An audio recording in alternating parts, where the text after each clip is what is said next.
रूस और यूक्रेन का युद्ध खत्म होने का नाम नहीं ले रहा है। दोनों ही देश झुकने को तैयार नहीं हैं। एक और अमेरिका ने खास हथियार देने का दावा किया है, तो वहीं दूसरी ओर जर्मनी ने भी मदद की हुंकार भरी है। जर्मन चांसलर ने कहा कि उनका देश यूक्रेन को आधुनिक एंटी एयरक्राफ्ट मिसाइलों की आपूर्ति करेगा। जर्मनी हथियारों की डिलीवरी में अब तेजी लाएगा। वहीं दूसरी ओर अमेरिका के विदेश मंत्री एंटनी ब्लिंकन ने यह भी कहा कि यूक्रेन ने अमेरिका से वादा किया है कि वो रूस के अंदर हमले के लिए नई लंबी दूरी की मिसाइलों का इस्तेमाल नहीं करेगा।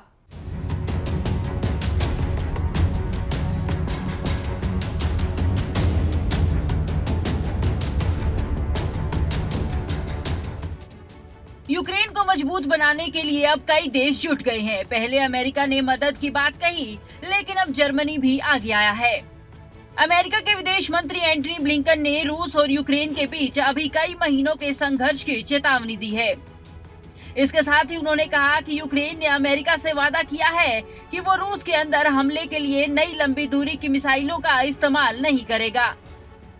बता दें कि अमेरिका ने मंगलवार को कहा कि वो यूक्रेन को एडवांस्ड मिसाइल प्रणालियों की आपूर्ति करेगा, जिससे हिमर मल्टीपल लॉन्च रॉकेट सिस्टम भी शामिल हैं, जो एक साथ कई सटीक मिसाइलों को लॉन्च कर सकता है।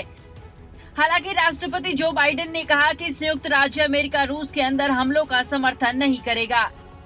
ब्लिंकन ने कहा कि संयुक्त राज्य अमेरिका यूक्रेन को आगे एक लंबे संघर्ष की आशंका में हथियार दे रहा है। उन्होंने कहा कि जैसा कि हम अभी आंकलन कर सकते हैं कि हम अभी भी कई महीनों के संघर्ष को देख रहे हैं। ब्लिंकन ने नाटो महासचिव जेंस के साथ एक संयुक्त संवाददाता सम्मेलन को संबोधित कर रहे थे और अमेरिका विदेश मंत्री ने कहा कि ये कल खत्म हो सकता है अगर रूस आक्रामकता को खत्म करने का फैसला करता है तो, लेकिन हमें अभी इसके लिए कोई संकेत नहीं दिख रहे। वहीं स्कोल्ज ने सांसदों को बताया कि सरकार ने यूक्रेन को अन्य नाटो देशों के साथ जर्मनी द्वारा विकसित IRIS-T मिसाइलें देने का फैसला किया है। उन्होंने कहा कि जर्मनी दुश्मन के तोपखाने का पता लगाने में मदद के लिए यूक्रेन को रडार सिस्टम भी मुहैया कराएगा।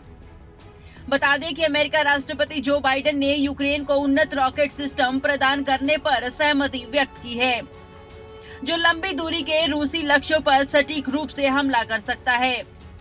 ये बुधवार को अनावरण किए जाने वाले $700 मिलियन के हथियार पैकेज का हिस्सा होंगे।